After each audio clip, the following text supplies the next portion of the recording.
Oh, there's reverb. Okay, we stopped it. How's everyone doing? I can't breathe. It is episode 6. And this is a very important one. Actually, it's so important I wanted to start off with a dramatic reading of Drake lyrics. So let's do that.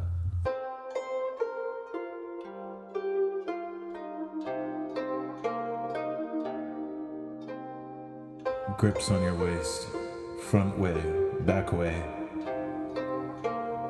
You know that I don't play. Street's not safe, but I never run away. Even when I'm away. OT, OT. There's never much love when we go OT. I pray I make it back in one piece. I pray.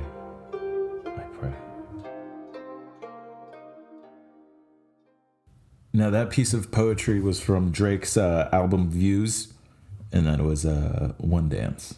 So take that with what you will. No, today's episode is great. This is episode 6. My voice is a little tired because I just did the interview before this. But the guest I had today, it was such an interesting way, in a sense, like of how I got him. So I was perusing through Reddit, like I still go on Reddit, minus what's happened and all that stuff. I'm not traumatic about it, but there was a subreddit where we found each other, where you just look for podcast guests. And this person popped up, and I sent him an email, and I was like, okay, we'll see if this actually happens. And it did. So we got a comedian. His name is Kleiber, and he was incredible. I watched his special. I got a little bit of his podcast too, and the whole thing was great. Like, it was cool because I actually respected his work. It was really funny. I liked it, and it's I watched his special. It's on Amazon Prime. It is Grown Ass Dad on Amazon Prime. So that is what it is under. He filmed it in Pittsburgh. It was at Carnegie Hall. It was the most beautiful venue I have ever seen. So it was really cool to talk to. I kind of talked to him about that. And we just talked a little bit about comedy. It was really cool to just talk to someone from a different creative industry. So he does comedy. We kind of talked about coronavirus a little bit. I know everyone's sick of that, so I know I am. So I took that off. I mean, we just got a whole thing to deal with that.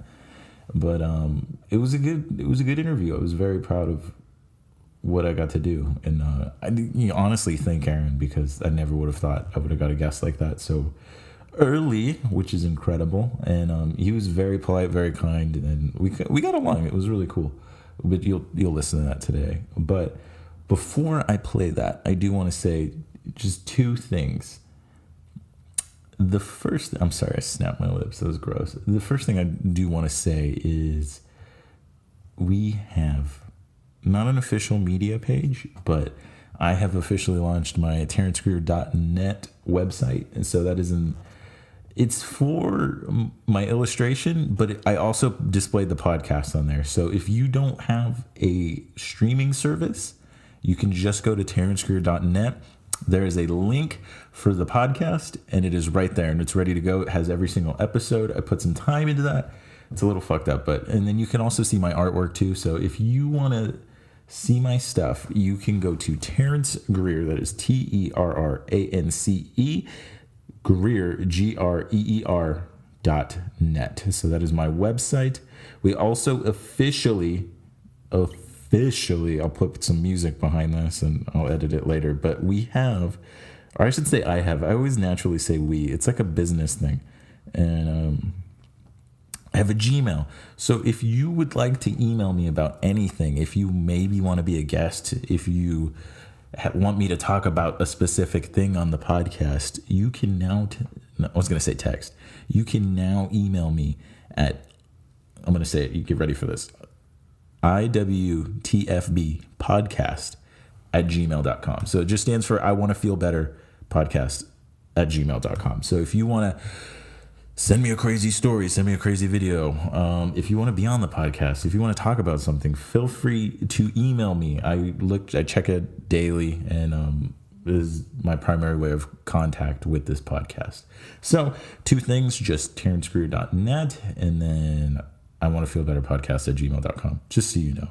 But we're going to kind of just get into this episode today in the sense of we talked for a little bit, so it's going to be kind of longer, but it was a really great episode. And Aaron Kleiber, if you want to check him out, he's on all social media. I mean, Facebook. He does a daily, or is it Friday nights? He does like a variety show on Facebook. It's incredible. And then I just saw it now in the interview. I didn't watch it, but I just watched it right now, and I'm actually going to watch his movies that we talked about. But his name is Aaron Kleiber. Let me just pull up his social media. Jesus, I'm sorry. Yes, Aaron Kleiber. So it is AARONKLEIBER. And it was incredible. I mean, I wish I could talk to him more, but I just didn't want to take all his time. And it was our first time meeting. So I definitely want to work with him again. He was incredible. We had a good chemistry. But without further ado, we'll just get into the podcast today. I didn't even play my little Corona thing. I didn't even talk about Moby Dick either. I didn't read that book, by the way. But without further ado, we'll just go into the podcast. And thank you guys for listening. Again, I'm thinking about getting a Patreon as time goes on, but it's just, we'll work on it. And then I think on the Patreon, I'll actually play, what is it? My mind is nowhere right now. We'll play the actual videos from the interviews. So I have video from all the interviews.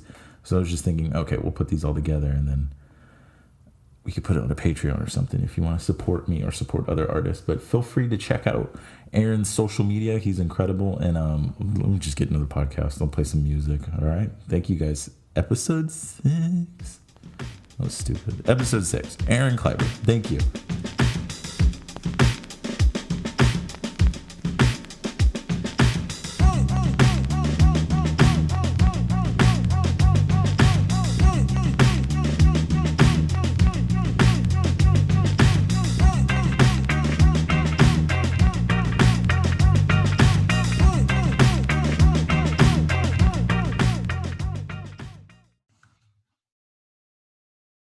Bingo.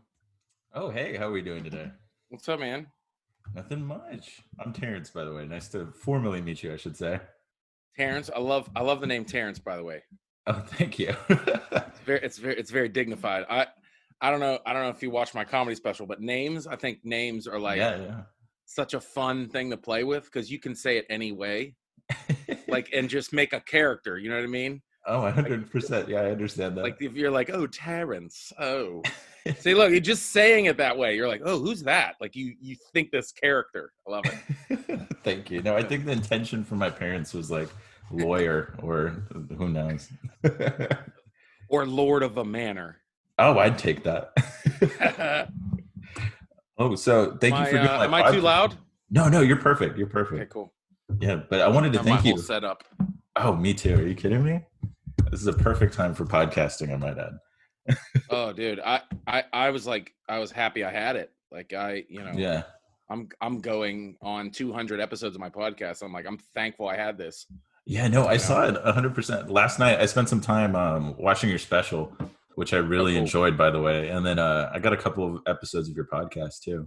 Oh, cool. Yeah, so it was cool to just get like a character. It was insane just how we met, I might add, or how this came to be. Hey, man, I have so many comedian friends that I've done podcasts on, and and I just I was like, I just want to see what else is out there. Like, might see, because there's so many podcasts. Like, if you try to find out on your own, like it will take forever to look. So I was just like, I'm not like hard into Reddit, but I am, but not like commenting and posting as a lot of other comic friends do. Oh yeah, 100%. But then I was like, oh yeah, there's so many, and I was just like, let me see who's interested. You know what I mean? I just, also it's part of like meeting new people. You know what I mean? Like going on the road and doing comedy. One of my favorite things is just meeting people, like on the road and like, the people that work at the clubs and, the theaters, and it's fun. You know what I mean?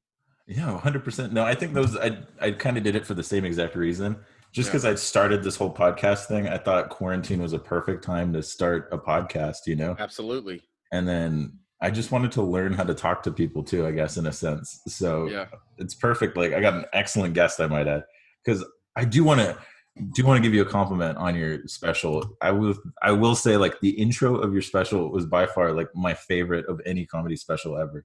That's amazing. Thank you so Yeah, much. and it was only in the sense of like you gave me such a good, I would say, like summarization of your life like so quickly Yeah, that that's that is I would summarization would be an understatement. But like yeah. I honestly I give all the credit to my director Michael Killen and my editor Doug, because when we originally talked about it, like for comedy specials, you want to do, maybe like a comic intro, like something funny, like a Mhm. sketch. And I was like, I want to do a sketch maybe, Yeah, and it's really because like I'm one of those comedians that make a living that you've never heard of. Like there's, yeah. most people can name like 10, 15 comedians, maybe five that like Hmm. tour right now.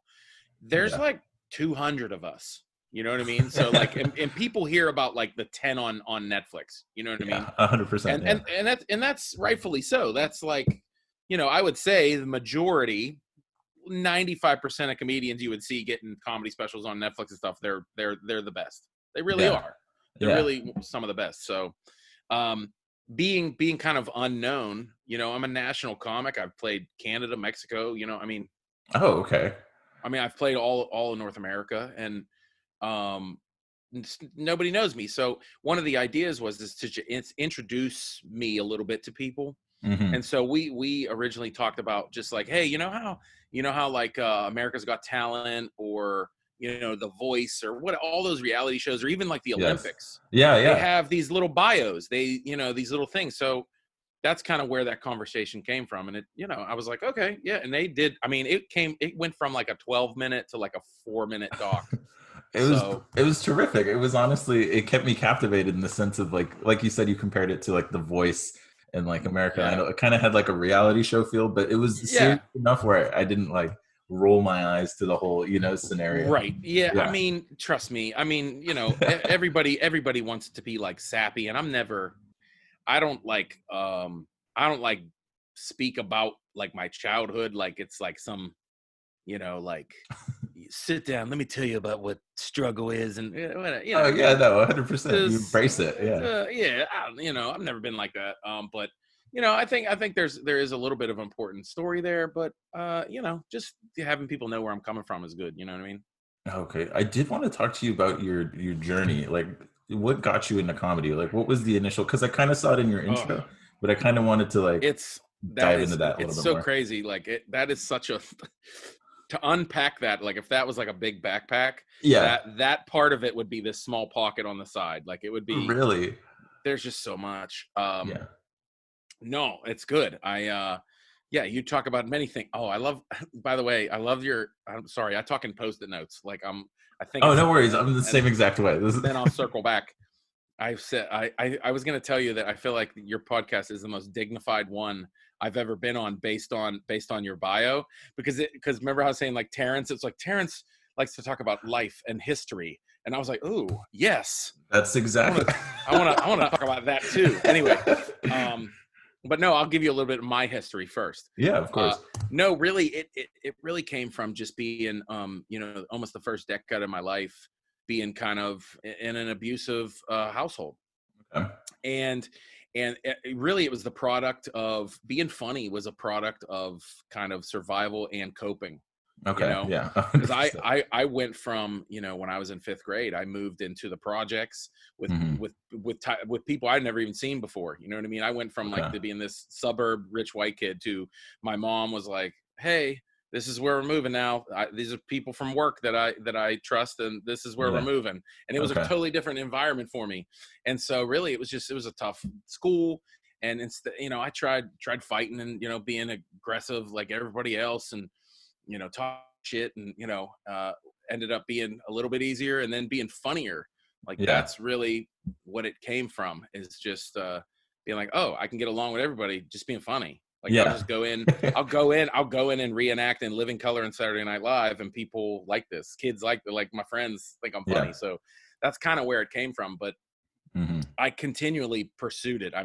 I can unpack all this. So I'll just like glaze over, and then we can dig down if you want. Okay, yeah, of course, yeah. But really, but like I started just being like a goofy kid and like being funny. And I mean, I still got in a lot of trouble. I just was able to talk my way out of a bunch. Mm-hmm. But I also wasn't like a bad.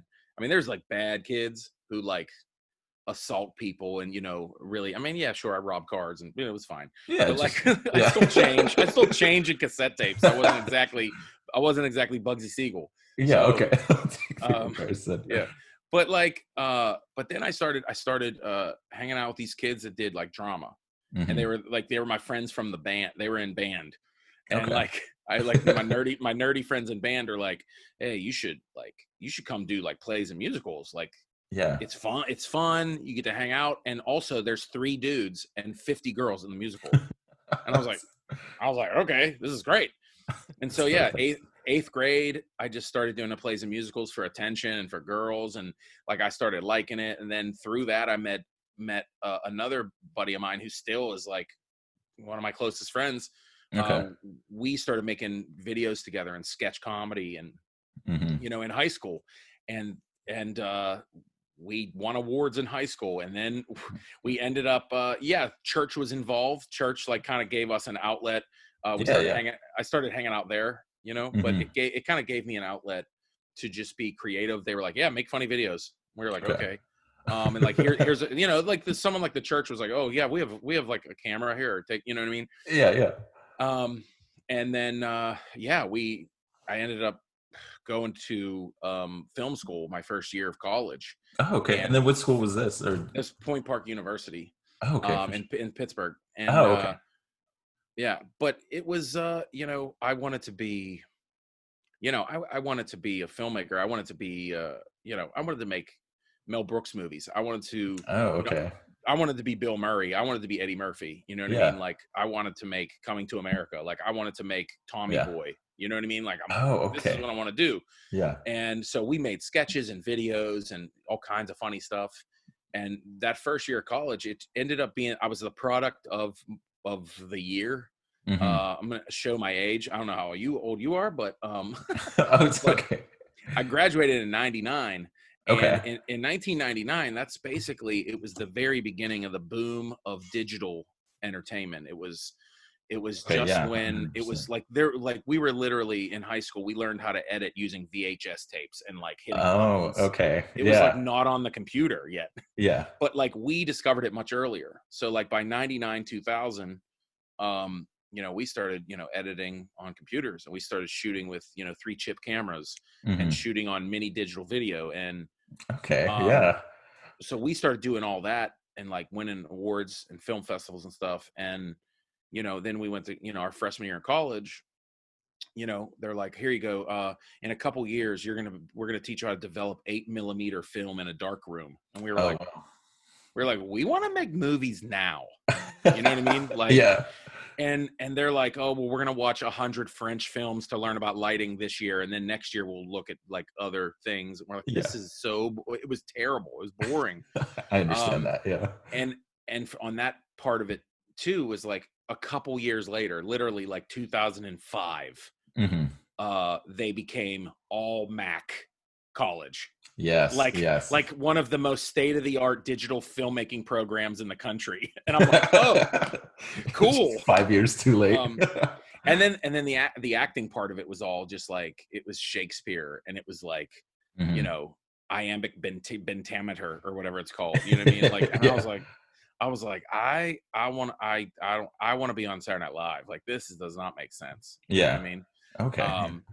But I ended up still filmmaking. I left school and actually went to school for ministry. Really? Wow. Okay. Yeah, I left school. I wanted to work with teenagers. So okay. Because I feel like I wanted to be be the person that helped me, as a teenager, some of those adults in my life. And so I was like, yeah, I'll go to school and learn about how to work with kids, and But then all during college, I was still filmmaking. I was still making videos. Made my first independent film when I was in school. Yeah. For ministry with my buddy. And we ended up, winning awards for that, Comic-Con, like dozens of film festivals. Yeah. And I was still doing comedy. I was still I was still making, sketches. And I then was was still this did. like open mics at that point, or were you No, just I like was not even doing stand up yet. sketches? This is Okay. before stand up. It's before. Okay. This is a decade before stand up. This is That's crazy. crazy. Okay. I did everything before I did stand up. So like because Okay. I was trying to find that path to like Saturday Night Live or be like a comedic actor. Mm-hmm. And so, but all I really knew from the beginning was just filmmaking, Okay. so just making little sketches and I ended up working for, if you've ever heard of like Young Life camps, or they're like youth No, I camps where haven't. Yeah. like it's like a huge summer camp where you'll go for a week, and they are Okay. like Yeah. religious. They are religious, you know what I mean? It's like, Mm-hmm. hey, they're, hey, you want to accept Jesus and change your life? You know what I mean? It wasn't Yeah. crazy. There was no. Some people are like, oh, we weren't praying a gay away and that bullshit. You know what I mean? Like it's Yeah. true. It's truly people that just love, kids that have a bad life and just trying to give them the emotional and spiritual resources to move on. Yeah, That's the best that's way I can put terrific. that. Yeah. So my job in these camps for years, this was also like another side thing I was doing. Mm-hmm. I was just in charge of entertainment. So me Okay. and me and a couple other people, we were like a cast, and we just made videos. We did live skits. We basically did clean Saturday Night Live for kids for years. Mm-hmm. And so I got a lot of, kind of chops from that. You know what I mean? Like Yeah. just a lot, you make 400 kids laugh, like 400, like high schoolers, like, like, Goes to the ego. Yeah. also they're troubled kids. They Yeah. all got attitudes. They like, you know what I mean? Mm-hmm. Like they're like, so to make them laugh was, I mean, now adults are nothing to me. You know what Oh, I mean? okay. Yeah. I mean, so that's kind of like was a lot of my training. And once I did that, I was doing all that. I did my first film. I was working with kids still in a church. Um, and then we made our second film. Mm-hmm. And we made it with a couple other people. We kind of just, my buddy and I, his name's Chris Prexta. We made Okay. our first film, Captain Blasto, together. Oh, Um, okay. Is it's that out anywhere? yeah, you can see, actually you can see it on YouTube. Oh, cool. Okay. Captain Blasto was actually one of the first projects ever to be made into a series by YouTube. Like Really? in 2000. Oh yeah, we were in like Wired magazine. It was crazy. Oh, It was that's like insane. there was like yeah, I know, it's so long ago. It's like, but people, you know what I mean? Like it was one of those things where they did press on it, where it was like, where we took a 2-hour film and we made it 10 episodes. We cut it into 10 episodes. And so we got pressed for that because it was like, oh, YouTube's now showing, a series. Like, Yeah. whoa, like it's a TV series. It's not just like, America's Funniest Home Videos on YouTube. It's not just cat videos. But And so what year you was can that? watch. I'm sorry. Yeah, that came out like, well, Captain Blasto came out in 2005 or right earlier, Okay. before that. Oh, that's like the beginning of YouTube too. That's insane. Well, the YouTube series, I think we cut that into a series by 2007 or 8. Wow. Okay. Yeah, so it was a thing where it was also because our second film got some good YouTube play with some of it. Like we put our like clips up there and stuff. Mm-hmm. And with that one, my buddy and I, we wrote and starred in it, and somebody else produced it. And that one was called A Great Disturbance. You can actually watch the whole thing on my YouTube page. Oh, no way. I'm writing these down. Yeah. I still don't think I might not be allowed to do that, but whatever. Because it can't be seen anywhere now. A Great Disturbance we filmed in 2005. And it was basically our love of the beginning of like mockumentaries. Okay. I mean, in 2005, the only mockumentaries that existed, people don't even know what that word meant. Yeah, exactly. Because in 2005, we were telling people we're filming a mockumentary, and they were like, "What's that?" There was no Office. You just had like Best in Show, something like that. It was that, and it was really what it was is the British Office. Okay. I had a friend who I love, Christopher Guest. I love mockumentary. That's because improv and sketch is like my whole basis, Okay.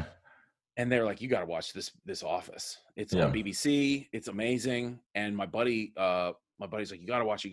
I was like, all right. So finally, I got the DVD first season 1 on DVD. Watched it with my college buddies one night, and they were like, what is this? And I'm like, this is a British show. This is unbelievable. And I was like, from the first season of that Ricky Gervais's Office, I was like, we're making a mockumentary.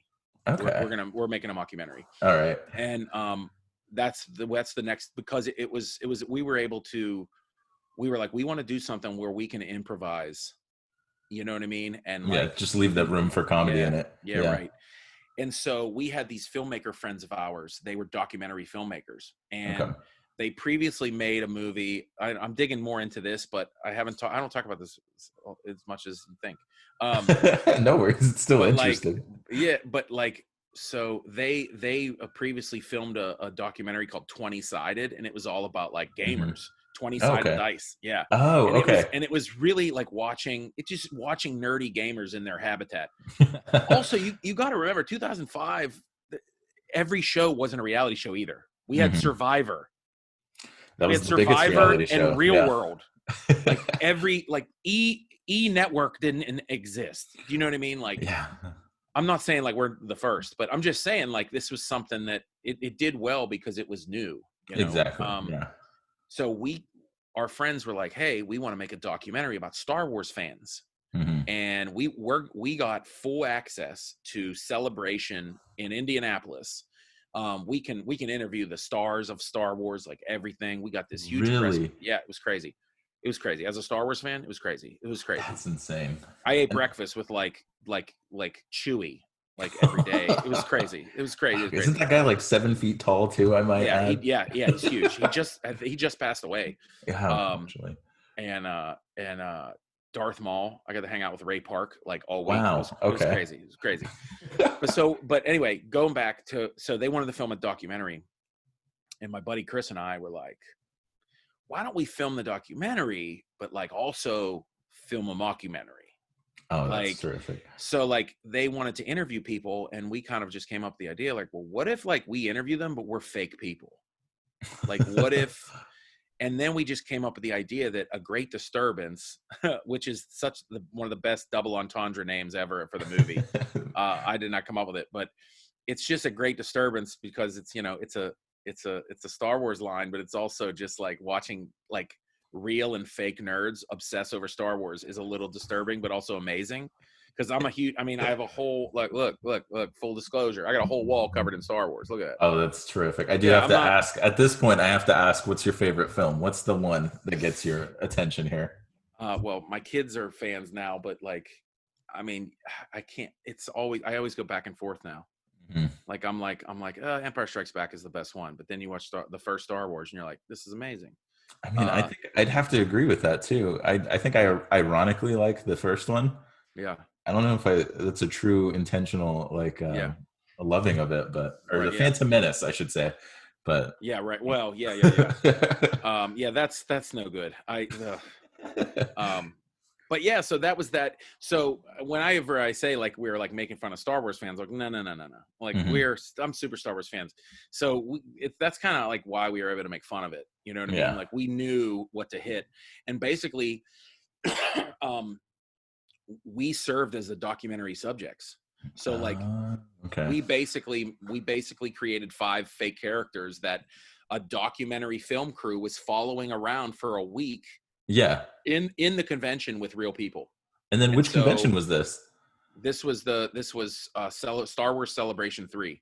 Oh, okay. In 2005 in Indianapolis. Okay. I only asked just because I'm based out of San Diego. So yeah. I've been to the one at Anaheim. I've been you're in San Diego. Yeah, so we have the big one. Yeah.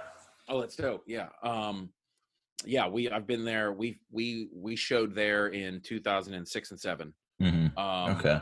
And that was also literally like 3 or 4 years before Comic-Con got like it felt like when we were there, it was like the last couple years that it wasn't like taken over by like mainstream Marvel, culture. Like, oh God, I know. It was like when you have Kelly Ripa and Ryan Seacrest sitting there interviewing like comic book heroes, you're like, okay, stop, this is over. It's like it's 100% a San Diego pastime during that time. Yeah, it's like a thing. Just walk around. Yeah. It's like Sundance. For sure. Yeah. But that was, our first film did stuff like that, and then the second, our Great Disturbance movie which, it's just this crazy dorky love for Star Wars. And it was this mockumentary form that was still pretty rare. Mm-hmm. And it just, it blew up. It just, Wow. we toured everywhere. We were selling out screenings, and so at that time, 2006, 2007, we're kind of, traveling around, going to film festivals and seeing your film and you on screen. This is my second film, and I've been doing Yeah. comedy in some form, for years, but like Mm-hmm. seeing 400 people in a conference room all laughing at you on screen and then Yeah. signing autographs and taking pictures and like making all these people happy. I was like, okay, what is this? This is like I like this. And I don't care who you talk to. It is selfish. It feels good. Yeah, it's a People cheer feeling. for you and laugh at you. It is selfish. It feels good. It's narcissistic. My inner child feels loved. It's, you know what I mean? Like Yeah, it's, no, 100%. so it was, and I was working with kids in ministry and at camp, and and I was just like, well, if I'm gonna do this, I got to go for it. You know what I mean? Mm-hmm. And I was already kind of annoyed by the politics of church and nonprofit. I love the Mm-hmm. kids. I love the kids. Jesus is all right. You know what I mean? But the But bureaucracy of it all, yeah, yeah. it's just, I was like, you know what? I can go out in the world and be creative and have good relationships with people, and Mm-hmm. I'll just go out and do what I feel like I'm called to do and just be me, so Mm-hmm. um so I just went all in. I was like, okay, I'm gonna try to be an actor and do sketch comedy. And at that moment I thought, well, I could probably maybe be a comedic actor, and maybe I don't know. I started looking at Saturday Night Live. Mm-hmm. I had a friend who was kind of in entertainment. I was his predecessor in the camps. Oh, uh, really? One of my friends, Gene Hong, he started in the camps, and Okay. when he kind of retired from doing comedy at the camps, Yeah. it's like college kids, and then you bring other funny college kids in to do it, for the That's next hilarious. 4 or 5 years. But this guy, I mean, he went from being this funny dude at camps like I was, going to New York and writing for Conan for 4 years. Mm-hmm. Um, Moving to LA, writing multiple movies, TV shows. Right now, he's the executive producer and writer of Lethal Weapon, the Oh, show. wow. Okay. I mean, Yeah. he came from doing comedy at camps with kids. It's crazy. That's crazy. Um, Yeah. but like, I had some opportunities through him when he was Mm-hmm. out there. And, one of the things was, one of my close friends, went to Second City in Chicago, Mm-hmm. and I wanted to do that, but I couldn't move there. So I kind of went back and forth and took some classes. Yeah. I drove from Pittsburgh to Chicago, Wow. and maintained a landscaping company to pay some bills. And Mm-hmm. I kind of faked my way into a marketing job. Okay. And I was Yeah. just, at that time, I was just hustling, and I was doing sketch comedy. I was hoping to make another movie. I went through some woes with that, Yeah. just trying to make a movie and get money. It's and this is like our third movie. We're at this point you're like, yo, we need $100,000, like, you know what I mean, like, I could see it yeah, easily going yeah, to that point. Yeah. yeah. I mean, it's just, so it was a struggle. It was just trying to figure out what we were going to do creatively. Mm-hmm. And I had a comedy partner. This wasn't my filmmaking partner Yeah. at this point. Him and I, like, we still work on all our projects together in some capacity, but it wasn't like me and him filmmaking partners. Like, Mm-hmm. he made something, I acted in it a little bit, and then I was going towards comedy sketch writing. I'm writing packets for late shows, trying Yeah. to think about, like, oh, I need to come up with characters for an audition tape for Saturday Night Live. Like, that's what my life was. And Mm-hmm. I had a comedy partner that was was my wife and I's roommate, really. Yeah. And we were doing Second City together, and he had a tragedy in his life. He Mm-hmm. lost two of his brothers in Oh, one that's day. unfortunate. Oh, Yeah. yeah. And it just rocked us, because I knew him since we were kids, and he had to Yeah. kind of go take care of his parents. And we were going to Second City together. Like, we were like, yo, we're gonna go to New York to get, like, we're like, one of us are gonna do something. And he had to take care of his family. He had to, I mean, it was just it's huge blow. Yeah. And at that time, my wife and I just had a baby. Mm-hmm. In the same month, my best friend and roommate's two brothers passed away tragically. Me and my wife had our first baby, Yeah. and we bought our first house, all in the Wow. same month. And Yeah, June, July 2008. It was a long month. And then that is also when I decided to go full time into acting and That is comedy. such a pivotal month. That is insane. I'll tell you what, man, that was it. That was like, it was like ride or die now. Like, it's like, Yeah. it's like, and I had to do it on my own, so it's like, I always had like a filmmaking partner, or I've always had collaborators, Yeah. And so I'm just sitting here with a brand new baby and my wife, and I'm like, well, if either this is it. Either I go 9 to 5 and provide for my family, my landscaping company. I'll just, this is what I do now. I don't know. Should I pursue marketing and more? And I was just like, well, I got to do comedy, but I got to do comedy for money. You know what I mean? Yeah. Like, I want to do something for money. And I was doing like Whose Line Is It Anyway shows on a river boat. Okay. Yeah. Yeah. Just make money. Yeah. $150. Go be funny for 2 hours, Yeah. And a buddy of mine, I get so into details. No worries. But there's an older guy, legendary Pittsburgh local actor, who was in my first film. His son is like a pretty decently known stand-up comic, moved to LA. Okay. And he came over Christmas. Sorry, my windows are open. Oh, no problem. Yeah, it can't be a full sound studio. I'm just lucky my kids are outside. You're telling me I'm praying my neighbor's baby doesn't cry right now, so we're on the same page. Just blame it on me, and everybody, yeah, it's probably his house. But no, his son, decently known comedian. He saw me and he's like, "You're funny, man." Like, he was like, "You should do stand up." And I'm telling you what, of everything, I was obsessed with stand up growing up. I was obsessed with comedy. I mean, I snuck and watched Eddie Murphy and Martin Lawrence, and Martin Lawrence talking shit was like, I watched that on HBO when I was in middle school. Like, I mean, I knew every word of it. Yeah. And I love the show. I love that Living Color. Like, so I knew about stand up.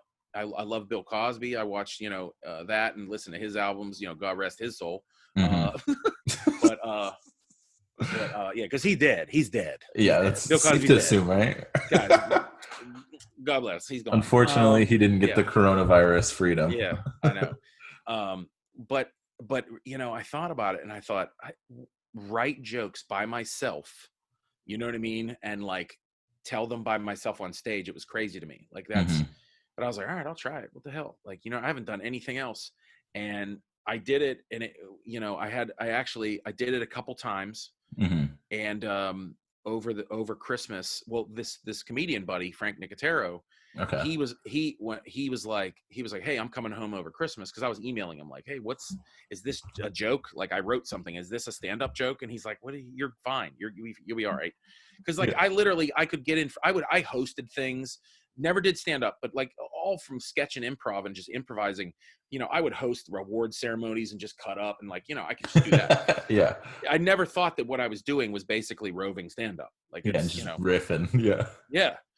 And he's like, no, you'll be fine. He goes, come to the club next week and do 5 minutes. And I was like, what? I can't do, what are you talking about? Like, I'll do stand up. And he was like, no, you'll be fine. And I went and did 5 minutes, and they were like, hey, come back next week and do another 5. I was like, what?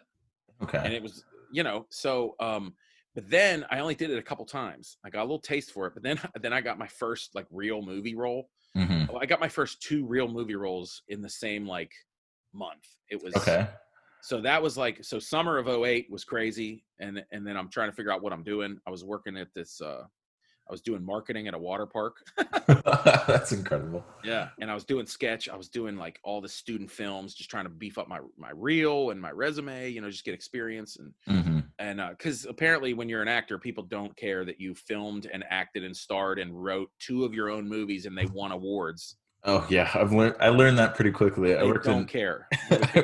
Like, I worked in LA very briefly, just a year. I tried to do the whole PA thing, But it was interesting to learn that because I did it right out of high school, and I learned every high school's film kid went to LA, and essentially that's what the industry is.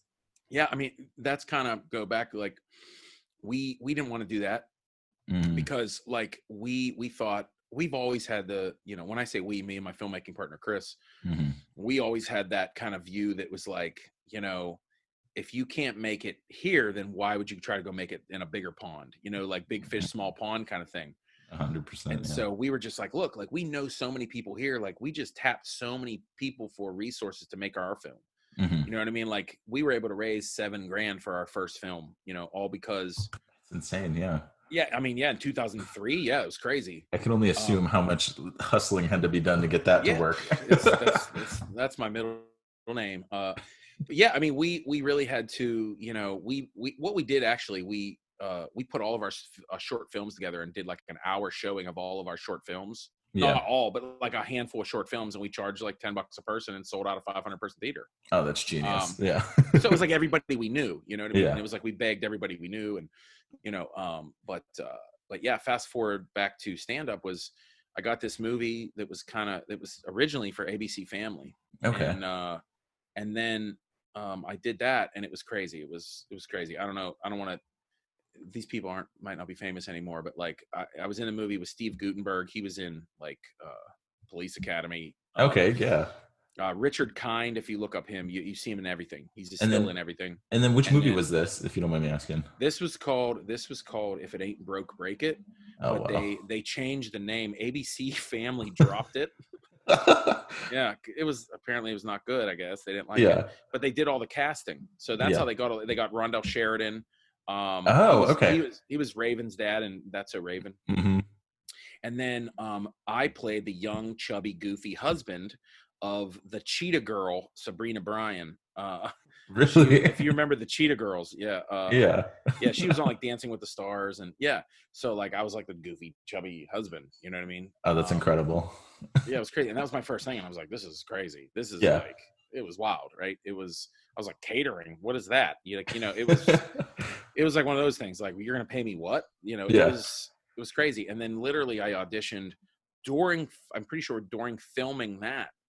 And a week after I started filming that, I started filming Warrior, this Lionsgate film. Yes. Yeah, with Tom Hardy and Nick Nolte, and Nick Nolte got nominated for a Best Supporting Actor. And when I filmed that movie, I filmed for 3 months, and I was Kurt Angle's manager. And Oh wow! Okay. Yeah, I had to like, I worked out, and I looked like a big mean ass Russian, and buzzed my hair a little, and oh, that's incredible. And I get to work with Kurt Angle too as well. I imagine it was incredible. Everybody.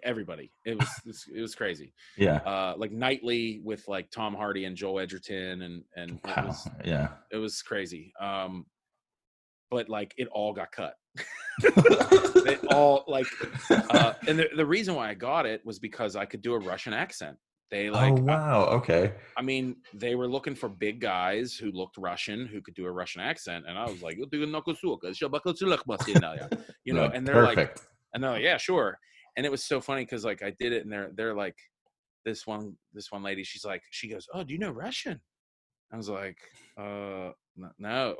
And she goes, oh, you just spoke Russian. And the other guy's like, he just made that up. It's gibberish Russian. Like, I was like, yeah, sure. Like, and they were like, okay, you got it. And I was like, okay, that's crazy. Like, I'm just like, I'm literally just like a chubby goofball who's like, I could talk like this. And they're like, yeah, you're in a real movie. I'm like, okay. That's the one.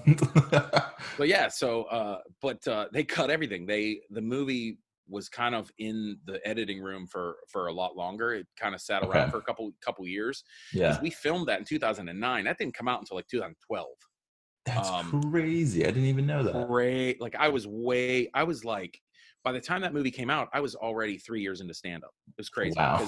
Because I made it when I just started. So when I just started, I only did stand-up a couple times, and did my 2 movies. And then the summer of 2009, I also met on set a guy named Brian Callen. He was on Mad TV, yeah, The Hangover, blah, blah, blah.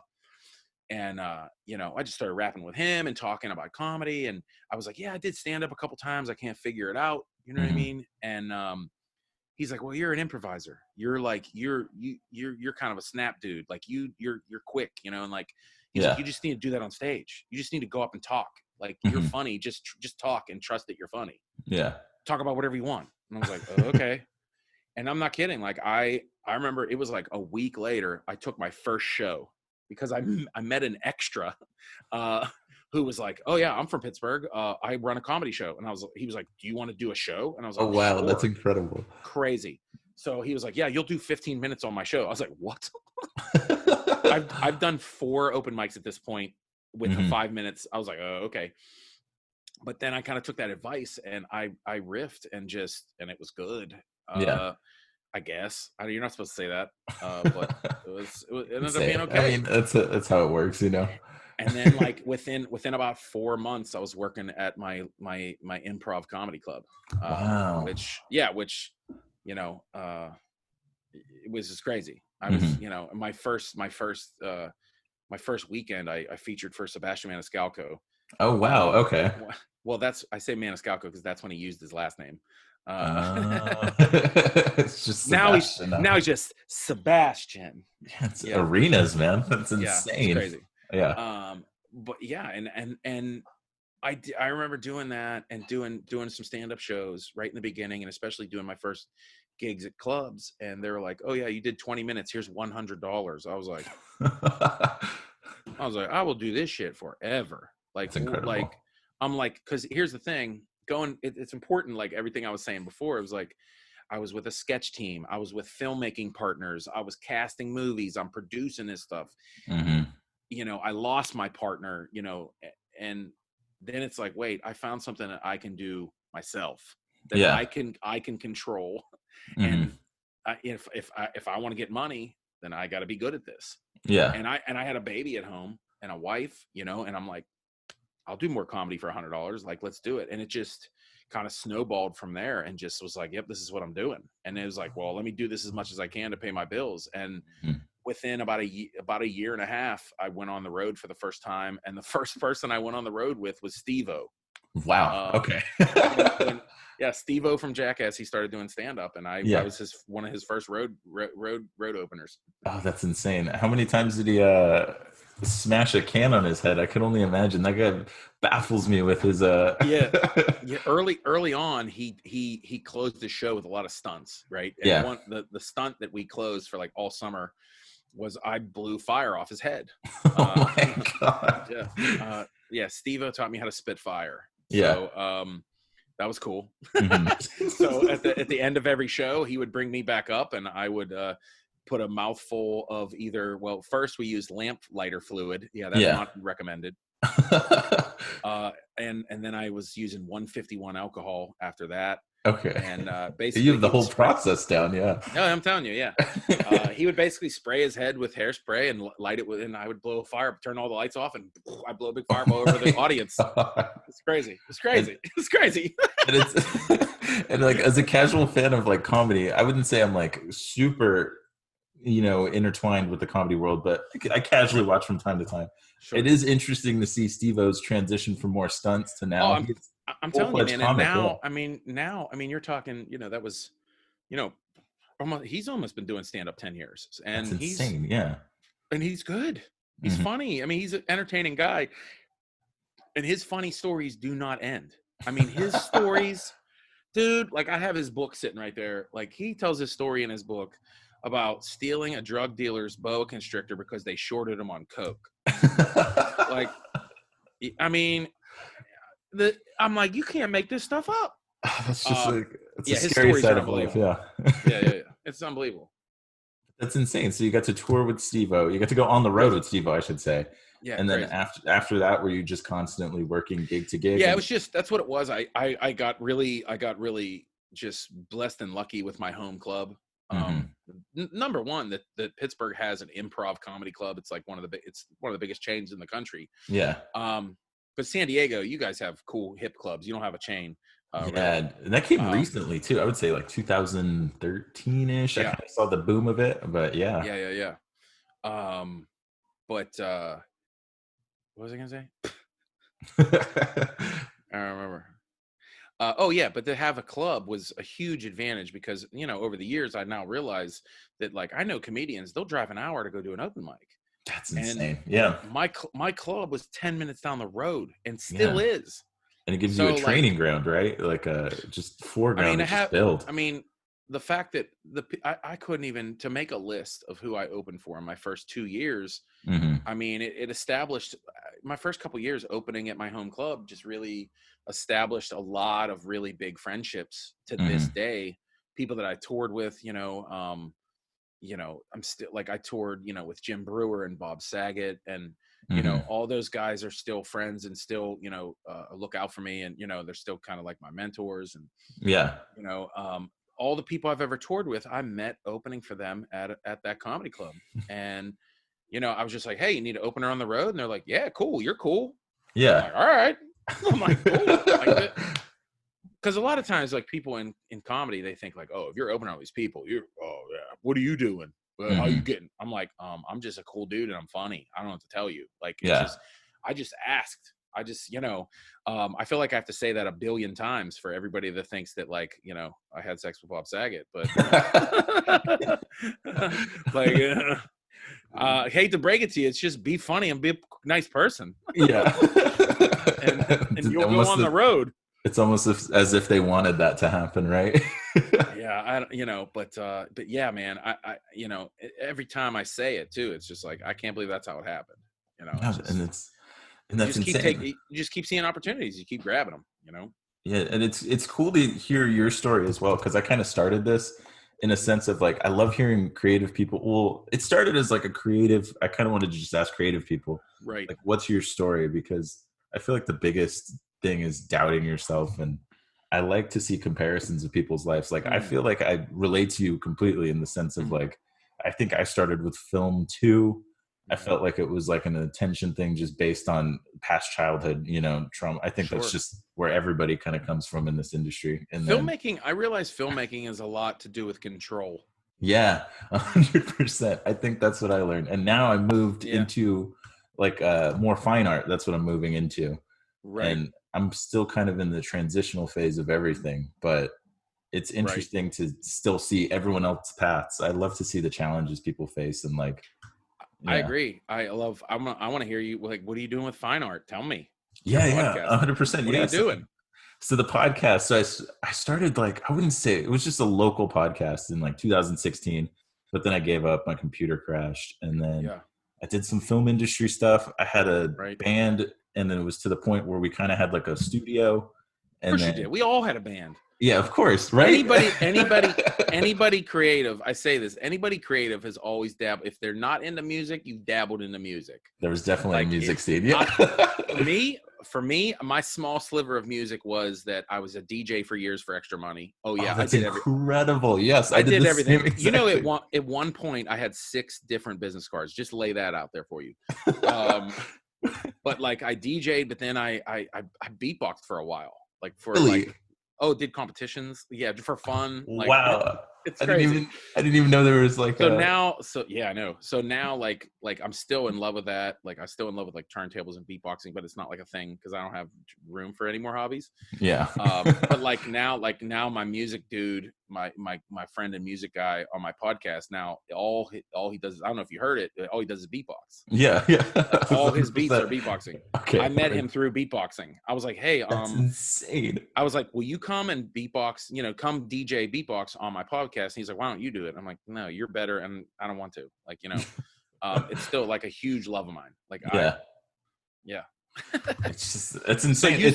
So you started a band, and then how did you go from getting into art? I think I kind of wanted to emulate, it was like, it felt like behind the music in my eyes, but it definitely wasn't that case, in the sense we had bad communication skills, me and the person I was working with. And we kind of just fizzled out. And then I essentially, across the street from my studio, I met a art gallery. So there was a random art gallery that was there, and they I kind of had a weird conversation about the like expression with them. Yeah. And it was interesting in the fact that I was like, oh, okay. I felt like I never had a way to express myself as a young kid. So it was like, okay, this is a way to kind of throw that stuff out there. And then I fell in love with it, and that's all I do now. So what's your medium? Oh, I do illustrations. So I use India ink. Okay. That's my big base. You use what? India ink. So it's just like okay. black ink. Yeah. Yeah. Okay, because I did see you have some art Yeah, That's right. Yeah, I 100%. did see a little some original art. That's right. That's okay. Okay. Yeah, Yeah, that's yeah. amazing. See, that's amazing. I love, and that's something I've always, I've always been in love with creativity and art. You know, Hmm. even, I was telling somebody, somebody the other day, like, you know, someone goes, "Wait, how did you end up in marketing for 2 years?" I don't And know. yeah, I know, in between ministry and being a professional comedian, I have about 2 years of marketing experience. Yeah. And it was because after I left ministry, I knew that I needed to make money, but I wanted to try to attempt to make money in a job that was still creative. Hmm. So I went to Barnes and Noble and just basically got my associate's degree in marketing and advertising. Oh, that's I mean, I insane. just Yeah. every morning they would open. I'd be that dude reading free books for an hour and 2 hours a day. Uh, I would go buy a coffee at the Starbucks in Barnes and Noble and sit there and Yeah. read free books and take notes and learn about advertising and uh, kind of convince my way into a creative director job. And That's um, interesting. Yeah. it's crazy. I feel like I that's like a personality trait. Like it's crazy to see someone else who kind of works the it's same way. just well, because I read this book, and I'm not getting all, I don't get all preachy, but like I just read this book about how finding your calling. You know what I Hmm. mean?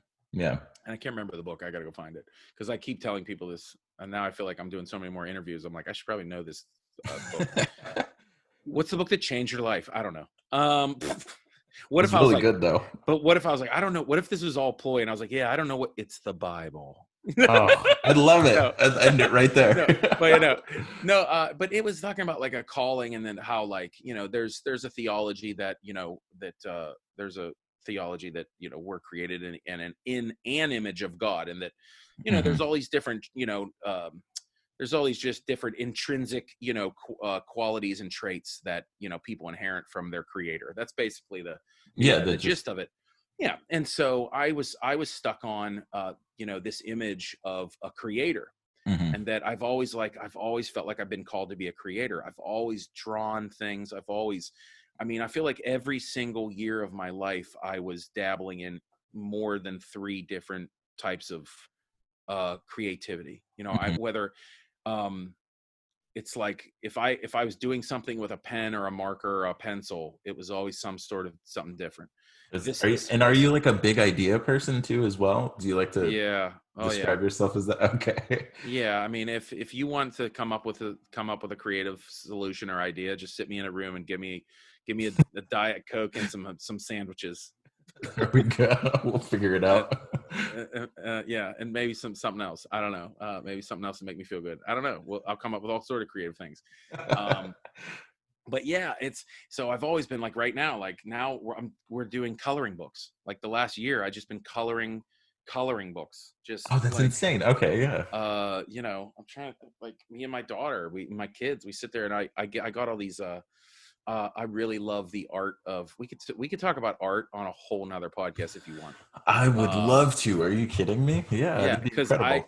because I have on my mantle, like I collect 50s and 60s horror comic books. The art is Oh, just wow. Okay. the art, if you look at the drawing and the ink, it's just the Hmm. coolest, creepiest, and I love it. So I found coloring books that you could color the old horror. Oh, that's awesome. I color every page. It was amazing. Also, when you do comedy on cruises, it really comes in handy because you're really bored. I can imagine. And Um, it's like super it's the great worst. bonding experience between your Yeah, kids and you and creativity and and all that and stuff.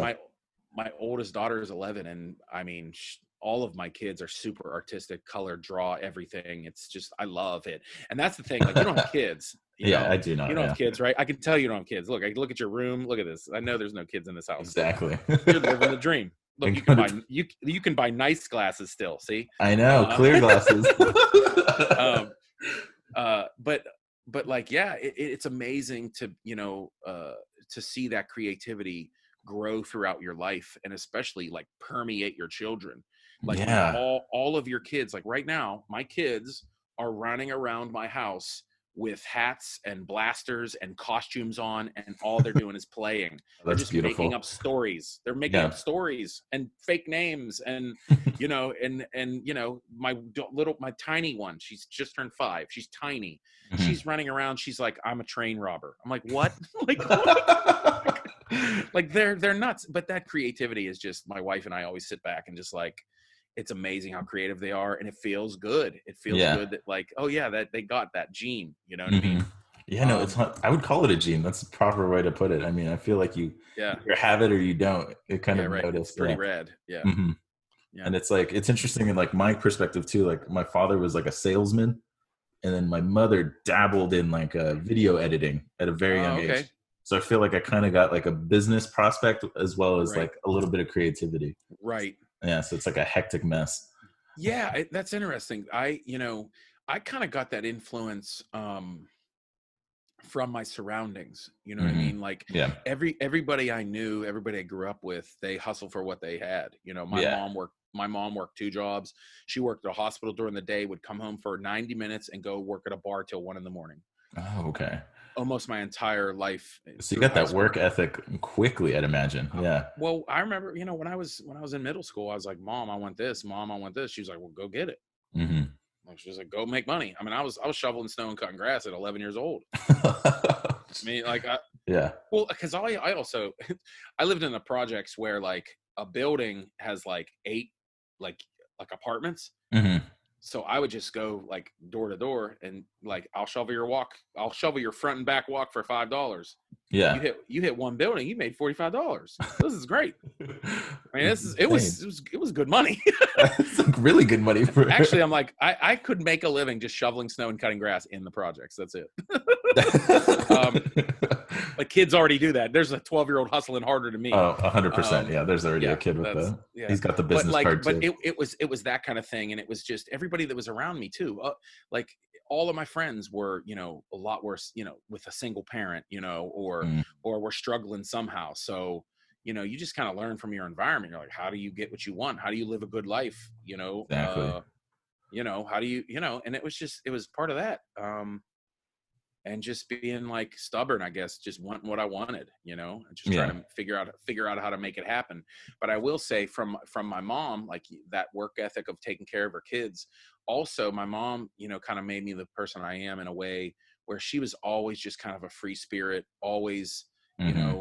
she loved music. Like she's the kind, like I was telling somebody the other day, like my mom was the person that would just like, she would get me cassette tapes when I was a kid. Hmm. She would like, when I was 9 years old, I got Beastie Boys' License to Ill in my Easter basket. Oh, You know that's what I mean? incredible. Yeah. Like she'd be like, "Oh, here's AC/DC Back in Black." Like here's Run DMC's new album. You know what I mean? Yeah. Like my mom got me Tribe Called Quest when I was like in 7th grade, Oh, that's insane. and I was like, "Oh, this is," you know what I mean? Like she was just Yeah. like, "This is good music." Like it was just, so, and she's always just like a free, happy spirit. And my mom was a hippie. Hmm.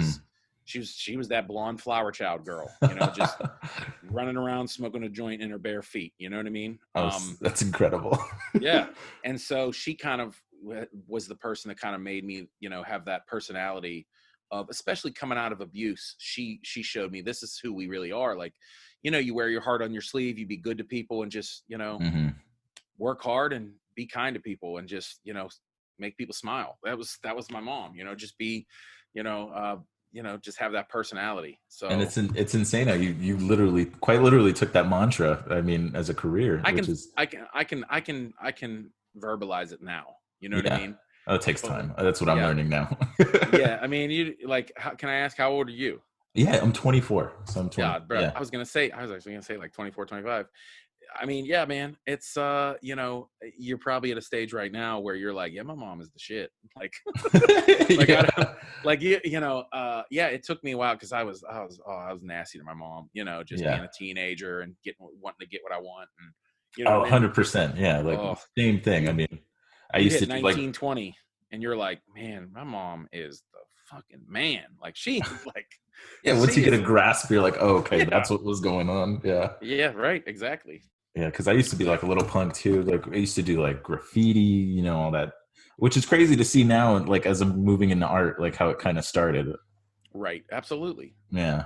And it's just, Absolutely. it's an insane journey. Oh, And trust me, I look back now and like, especially having some sort of background in counseling, I can kind of know thyself a little bit better. mhm, And it's like I look back and I was like, I was always an actor. I was always a con man. yeah. Always. I was always, you know what I mean? I was always hustling and acting and conning and and like being goofy and you know. Now you just use your powers for good. You know what I mean? No, it's 100%. It was the same Yeah. thing. I think, and it's interesting too, because I think I wanted to try comedy earlier in life. I Right. remember in fifth grade, I drew a giant caricature of my head, and I was like, I'd love to be a comedian. It was like in a little school book. But then Yeah. I kind of learned, I love the compromise of a podcast in the sense of I can learn a little bit about a person more, and you can I still have know. fun. I Yeah. love that. I just podcast with my friend comedian Tammy Pescatelli yesterday, Oh, and okay, yeah. yeah, and Tammy, she's taken me on the road in the past, and it's still sitting there talking to people, and I have some really good podcasts coming up with some Oh, that's with awesome. some well, I'll say that in a minute. But like with Tammy, it's one of those people that I've always looked up to, that, Hmm. she's made her way, and, and plus she was a woman coming up in the early 2000s, I can only imagine how that and was. 90s. Yeah. I mean, so like, I can't even relate to that struggle, but just I can see how she carried herself and how she handled Hmm. herself. And that always speaks to me. You know what I mean? Okay, It's, yeah.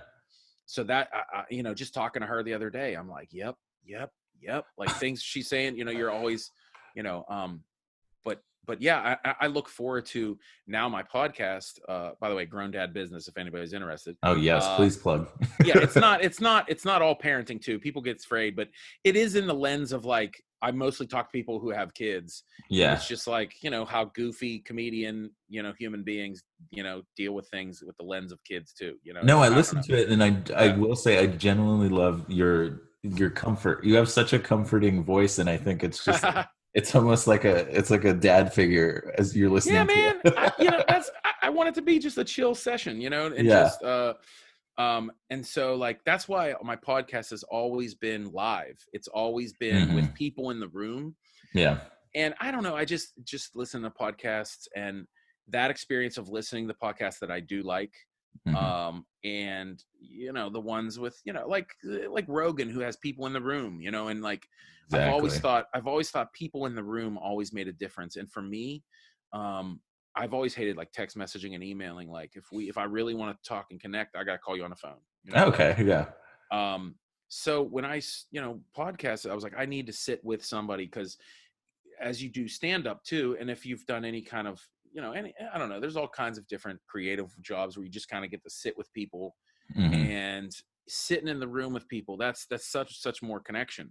Yeah. 100%. So I've never had, like, a lot of, like, my famous friends on my podcast. When I did, like, if you go back and look through my 200 episodes, Yeah. my first 40 or 50 were like all these famous comedians, because I was on the road opening for them.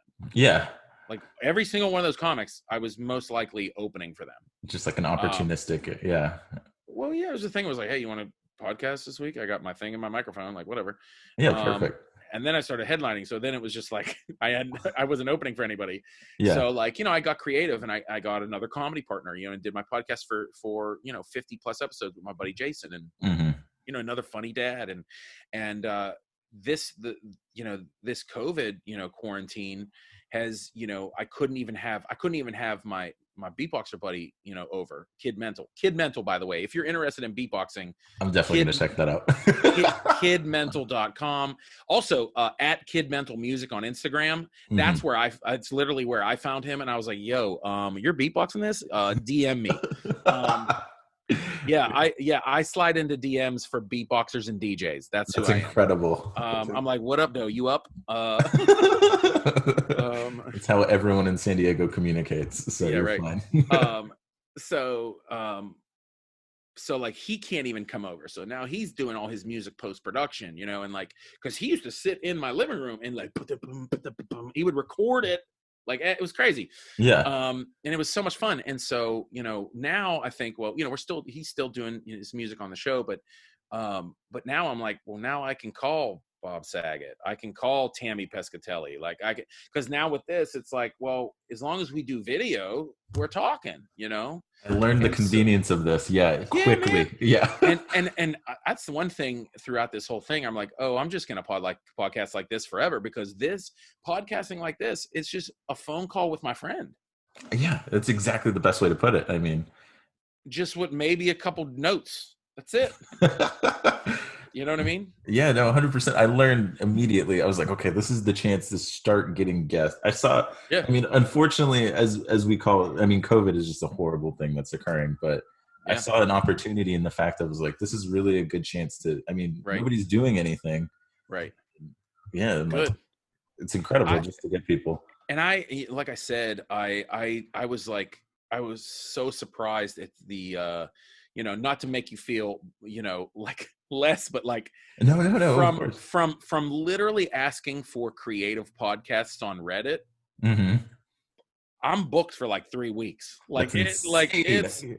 like I turned down like 25, 30 podcasts. And I'm so Like thankful you didn't turn down mine. Let me tell hey, you man, look, man, like I'm not no dummy either. You know what I mean? Like that. I go listen to people's podcasts. I listen to your voice. I'm like, oh, good people, good people. I like what they're Oh, talking thank about. you. Yeah. Yeah, absolutely. So, not to say like if I'm doing your podcast, you the real. Yeah, but no, it's like, I'll take it like I that, mean, but I yeah, understand. but yeah, but yeah, I mean, it's just I love this is just talking to other creative people. You know what I Hmm. mean? It's Yeah. just it's life. It's just seeing what everybody's thinking about, things. And Yeah. because I feel like when you're able to talk to like-minded creatives, you know what I Hmm. mean, it's just all part of filling us back up and filling back our inkwell, up, Yeah. you know what I mean. 100%. Yeah. It's Yeah. definitely a point of inspiration. And then, especially, I could imagine like comedy right now is just at a stalemate. I mean, everybody in that industry is it's feeling it's it. it's it's really hard right now because I think that live performance is the last thing that's going to return. Yeah. um I worry about everybody during this time. Yeah. I know in my business, I know lots of bartenders, lots of servers, lots of, Hmm. that's my coworkers, believe it or not. Yeah. I'm only the one comedian in the building. Everybody else is my coworkers. You know what I mean? Hmm. So I think about those security guards that, I think about, that bartender who has 3 kids in Dayton, Ohio. I think about that security guard that I love in Philly who has 4 kids. You know what I mean? I think about Yeah. those people. Um, but on top of that too, I think about the venue owners. I know lots of venue owners that if they're not a big comedy club, they're afraid they're gone by the end of summer. I I mean, mean, yeah. I'm talking every single venue that fits between 100 and 500 people. They're like, we're done. We're done. Yeah. Because they're like, oh, well, we're going to open for 25% capacity. As a comedian, I'm like, hey, look, I've played 25 people in a room for 500. I don't give a shit. Let's do it. Like, Yeah. you know what I mean? But they can't do that. They Yeah. can't. They can't let in 25 people and open and turn on all the lights. They're like, well, this, 25 25 people paying for tickets. That's not going to pay our bills or pay the staff. Hmm. So that's what they're dealing with, and that's hard. And so what I've done, which whoever's listening, I mean, I'm streaming all the time now. Like Yeah. I holler at StreamYard, one of the best streaming services I've ever used. Yeah. Zoom is great, but I use a program that's basically like live production. I've having a little bit of production experience has helped me. Yeah. I'm doing my own graphic design and editing again. Kill me. Um, but really just, hey man, we've been talking for how long, and it's just that hustle. It's trying to figure out, don't wait around and see what everybody else is doing. Just figure it out and show everybody else what you can do. I mean, You know what I mean? 100%. It's great that you're doing that in the sense of like, Yeah. I can see just at least for the year, comedy going digital. I mean, the reliance on Yeah, I mean, podcasts that's all I've is, been doing for yeah. 3 months. I mean, as soon as we went on quarantine on March 16th, Hmm. and that was like the day one. I say March 16th because I thought, you know what? Well, we're going to be quarantined for 2 weeks. So Yeah. during 2 weeks, I'm going to do a daily vlog, like the thing I call Daily Dad. Hmm. So Monday through Friday, 5 days a week at noon, I go and riff on something for 5 minutes, just Yeah. whatever. It's like, oh, my kids and Legos, my kids, Yeah. it's, we talk about creative things to do with your kids and whatever. I'm just riffing on something that I came up with, like, Yeah. but every single weekday at noon, I'm improvising for 5-6 minutes. Yeah. I'm keeping sharp. Yeah. Um, and through that, I'm like, hey, if you want to support comedy from home, Venmo me. And people have been, early on were generous. Now, come on, man, it's Yeah. everybody's holding on, but Yeah. but you know, and then I started, I'm going to be doing on Friday my 11th episode of my Friday happy hour. I do an hour long kind of late show, which is something I've always wanted to do. Oh, that's awesome. Okay. Yeah. Yeah. 9 p.m. Eastern Standard Time, 6 p.m. PST. Yes. I do it on Facebook and YouTube streaming, and I just have guests come in and I do little bits, and like, so it's a little bit of like a culmination of just like all of my sketch and hosting and stand It's up. almost like a variety show. Yeah. I love it. I've Yeah. always, you know, I'm like, this is great. So now I'm like, I've done that for 10 weeks, you Hmm. know, and I just started this stuff immediately because I'm like, I need to do something. Yeah. It's, yeah, it's a little narcissistic. I told you from the beginning. I love getting the attention. Okay. Plus, Yeah, my of wife and course. kids will kill me if I didn't get attention anywhere else. Yeah, you Like got that. too much on the line right now Yeah. too. So that's all part of just continuing to just move forward. You know what I mean? Like, Yeah. if you run out of track, you got to build it yourself, you know? 100%. No, I agree. So, yeah. And then I don't want to hold you too long. I really love this conversation, by the way. You were Okay. I'm terrific. okay for a little bit. Oh, okay. All right. I did want to ask about your special. So that venue was beautiful, and I wanted to ask about the whole process of getting that Oh, done. thanks. Yeah. So Yeah, did of you have course. did you already have like a set hour that you've been working on for a while, and then you built it up to that? Or? Yeah. Yeah. You know, most comics, most people are kind of spoiled with how that works because, Mhm. you know, you prepare like an hour of material, and really we work on that on the road in some form or another for over a couple years easily. Okay. Some really famous good comedians have ruined that. like when you see, you know, when you see Dave Chappelle and Louis C.K. and Bill Burr, they're Mhm. doing a new hour every 9 months, a Yeah. year. Everybody thinks that's the standard. Yeah. You know what I mean? I feel And like people try to move that standard too. it's not. Mm-mm. Okay. Yeah. It's like, I'm a professional, you know, this is what I do for a living, but still, like, I would say the general, most professional comedians will put out an album every 2 to 3 years. That's pretty normal. Okay. And what we'll do for that 2 or 3 years is we'll be on the road and we'll be constantly building that, you know, building minute by minute and polishing, you know, jokes and things like that. Mhm. Where, you know, and I know I mentioned Louis C.K., but once again, just like we said, you can't deny he's one of the best of all time. It's Yeah, just of course. same Yeah. with Cosby. They're, you know, Yeah. shitty dudes, great comedians. Yeah. But you know, when you look at those guys, and it's so funny, they're like, well, Chappelle put on an album again this year. When's your next one? And I'm like, that's literally like going to your nephew who like plays local bars and going and going, why aren't you like U2? You know what I mean? Like, I get it. Yeah. like when you're like, hey, you know, Dave put out another album, where's yours? And you're like, what? I'm not U2. Like, are you like, Dave's got a who do you think $500 I million am? deal. Yeah, well, you like that's, you're literally like, so be Drake. Are you Drake? You know what I mean? Like, what? Yeah.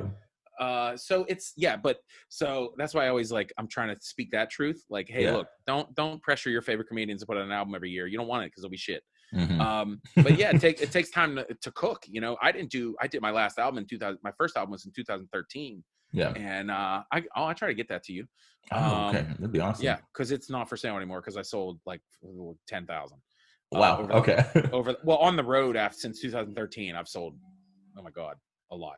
That's incredible. Yeah. And it's still not digital. I'm trying. I'm trying. I love the physicality, so it's perfect. Don't even worry. Yeah. But yeah, you know, you just kind of work that for a couple years and just, you know, and then it comes out, you know, and the filming that, it's just crazy. It was a film company that, a production company I was working with. They've had shows on like ABC, and it's a Pittsburgh company, and I was being an idea guy for them. I was, you know, it was an opportunity to pitch some shows, you know. Yeah. So I was just kind of working with them in development, just, you know, it was just an opportunity, like as an actor, comedian, writer, whatever, you know, you want to have those connections where you can pitch ideas, you know, Yeah. to get them made, you know what I mean? Mhm. So, you know, I was working with them, and you know, they were like, you know, they have done huge film festivals, Sundance and all that, for documentaries, and have had, you know, just had a successful comedy on TV. Yeah. And so they're like, we want to film more live stuff. And they started asking me about filming live things, Mhm. like live concerts or live events. And they're like, what about stand up? And I was like, well, well, this is, this is how comedians film stand-up albums, and this is, Yeah. and actually I'm actually looking for a venue because I need to come out with a new album. Mm-hmm. I need to record a new album. Yeah. And Animal Inc., Animal Media, basically were like, we'll shoot it. I was like, what? Wow. Okay. I was like, okay. Like, that's like, as an artist, that's like somebody like, oh no, we're going to rent the gallery for you and we're going to run the online sales and you get it for 6 months. Have fun. Hope you make money in your gallery. And you're like, thank you. Like, what? Like, Yeah, you know what I mean? Yeah. So yeah, I mean, they filmed it with 7 4K cameras. And you mentioned about the venue, crazy, because like at first I'm looking at like smaller clubs, I'm looking at little smaller theaters, Yeah. trying not to get over my head, because once again, I know how to produce things, but I also am like, I don't want this to be too complicated, because it's, at the end of the day, stand up is a very simple medium to, convey, what I mean? Yeah. So I was just like, I can do this simply. I can call in a few favors, make this myself. And, when I hooked up with Animal, they're like, well, where do you want to shoot it? And I'm like, well, I don't know. And they're like, well, pick your top 3 in Pittsburgh. And I was like, okay. And so my first thought was, down the road from me, I don't know if you've ever heard of Andrew Carnegie, who basically was the steel tycoon in Pittsburgh. Yes, right? 100%. Well, there's Carnegie libraries all over the country. Well, you're welcome. It was from the dude Andrew Carnegie, who lived right down the street from me. Like this is the home of Andrew Carnegie, Pittsburgh, the steel industry, and he built one of the first, all the libraries in the country almost. And one of the original, ones are obviously here. And so there's one, I'm from the Steel Town, America, Homestead, like right here in Pittsburgh. Yeah. Like my projects where I grew up down the road was where all the steel mills are now plowed into a mall now. Oh, that's incredible. Where the comedy club is. Okay. Yeah. So, it has one of these huge libraries that has a Carnegie Library Music Hall as well, a huge 1,200 seat music hall. That's one of the first big music halls in the country. It was amazing. And I thought, well, the Homestead Carnegie Homestead Music Hall would be amazing. And that was because it's literally the place where like I would ride my bike past when I was a kid, and before they opened it and renovated it, like I broke into it. I was as a kid, I was in there when I was 13, looking around it all broken down and smoking a cigarette. And now it's restored and I'm recording a Amazon special in it. It's just crazy. It's full circle. That's unbelievable. It's crazy. So that beautiful room, they were just like, oh yeah, that's perfect. That's from where you're from. That's amazing. Let's do that. And I was like, okay. And we filmed 2 shows. The first show, it seat like 1,100. We sold out with over 1,000 people. But we had there's some chairs missing because of cameras and all that stuff like that. And then we filmed the second show with over 600. And it's amazing. I mean, it's one of those things where I still, I see it or someone sends it to me, they're watching it, and I'm like, I don't know who that is. I'm just some like chubby dad from Pittsburgh. You know what I mean? Like it looked incredible. Thank you, man. It's all the credit to Animal. I mean, they made it look amazing. They made a chubby dad from Pittsburgh look pretty special. So. No, that's correct. And did you? How many days of shooting was it? Was it just one shot? Oh, just one night. One night. Wow. Okay. Yeah, we did 2 shows one night. Yeah. That's so insane. most stand-up specials, that's how they do it. You film 2 in one night. Some of them will do 2 in 2 nights. Yeah. But I know as a comedian, I know you just want to get it over with. That's fair. Yeah. And so that first night you basically shoot 2 just in case. But then sure, you take a couple little things from like.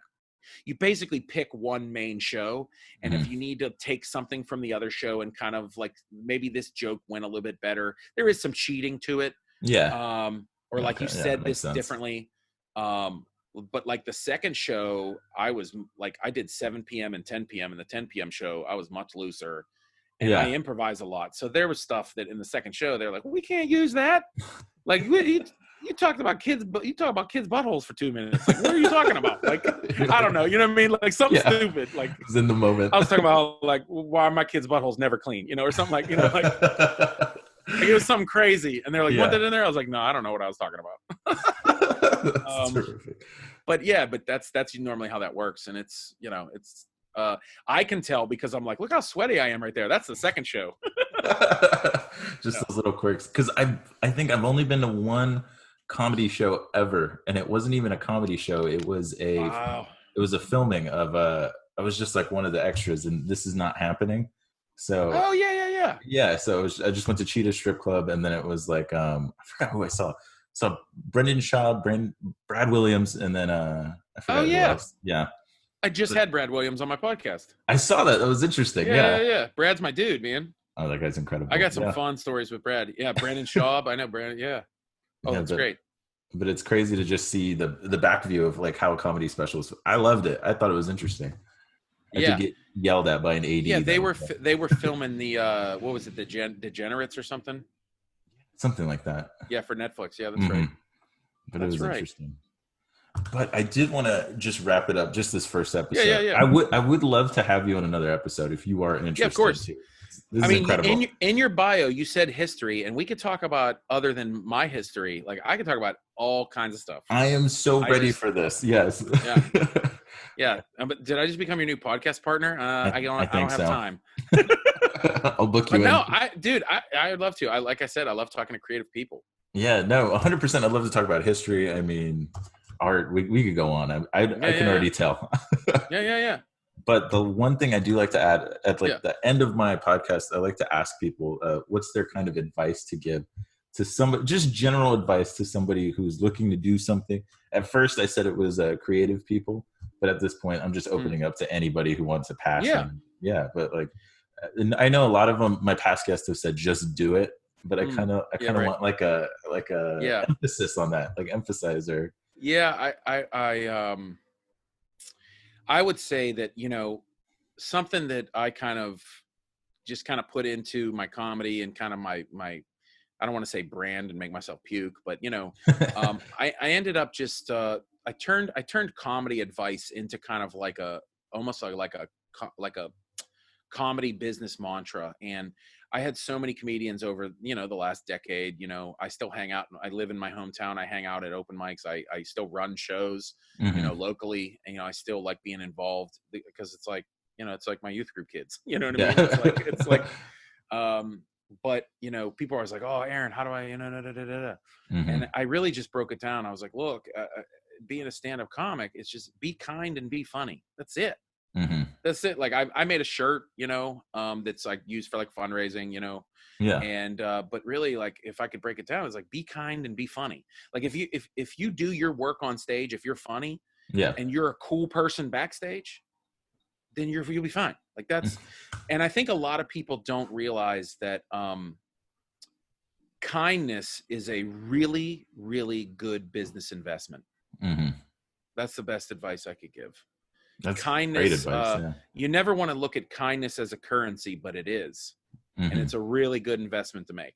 Yeah. Just everybody, and I've learned that from everybody, from just all kinds of people. I'd give an example, like Bob Saget, just the kindest person ever, and watching him, how he treats everybody, from the guy who hands him his check to the person holding the door for him. I mean, like, everybody, being nice to everybody. And I remember him telling me, he came up at the Comedy Store in LA, and he was saying that, when you work at the Comedy Store, basically everybody that works at the Comedy Store is a comedian. That's actually what they do there. It's like the thing, you work there and you're also a comic. Yeah. And he was saying, he was like, people would shit on other comics, and, they would be like, mean to each other and stuff. And he's like, it never made any sense to me. He was like, I was like my parents, are always kind and fun to people. And he goes, and you also, and he would correct me on this, but like, it's not like you do that on purpose. It's not like you're being nice to people because you want to get what you want. Yes. But it's just an example of how this works in a non-passive way, or a passive way, where, he said, he goes, and it's funny because when you're kind to people, you never think about who they're gonna be. And, he goes, 20 years later, I meet this executive at like, some huge studio, and they're like, Bob, hey. They're like, hey, remember me? I was a door guy at the Comedy Store. Yeah. You were really good to me. And so, Yeah. he's an asshole. And I guess what? I didn't return his call, and it was like, wow, what an investment. You know what I mean? It's crazy to even grasp it like that. That's insane. Yeah. I mean, you don't want to, like I said, you don't want to think his kindness is a currency, but it is a good investment. Yeah. I just made that up. And I love it. I'm going to live by it. Are you kidding? Yeah. Yeah, this was good, man. Terrance, this was wonderful. Oh, thank you. I needed an accent. Good times. I'm definitely gonna put that into a sound. How do you not say Terrance without? Actually, you could say it so many different ways because I only know a couple different Terrances. It's either a dapper British man or an old black man. So actually, I'll add into that too. I am half Latino. So yeah, you definitely get a lot of Terrance. Yeah. Is that a long A? I know. Yeah, funny. It's a little round, but I want to thank you. Yeah. And is there anything you want to plug specifically? I mean, if you spell my name right, that's everybody can find me through social media with my name. You know what I mean? Yeah. And Amazon, my grown ass dad comedy special. Also, you can listen to it on iTunes, Spotify, Pandora. Please do that because I get paid for that. Actually, that's cool. Yeah. If you listen on Spotify, believe it or not, I get paid for that. But Amazon, oh no, somebody had to get paid for that, baby. Yeah. So, but yeah, I mean, and if you like podcasts, if having kids and parenting makes you laugh, I got a lot of stuff like that. Mm-hmm. I'm just trying to be funny and stay busy over here. Oh, perfect. No, and I appreciate your kindness. Let me tell you. Yeah, man. I appreciate you, brother. Thank you. This was a good time. All right. It was great. I loved it. But I want to thank you, and I hope you have a great day. I'll definitely keep in touch with you for sure. Thank you, brother. Yeah, of course. You have a great day. All right. Peace. Thank you for listening. I forgot it was the reverb vocals, but that was Aaron Kleiber. You can follow him on social media. And just remember, if you want to contact me or check my stuff out, it is terrancegreer.net. I smacked my lips again. I noticed. I'm sorry. And then I want to feel better podcast at gmail.com. That is IWTFB podcast at gmail.com. Thank you.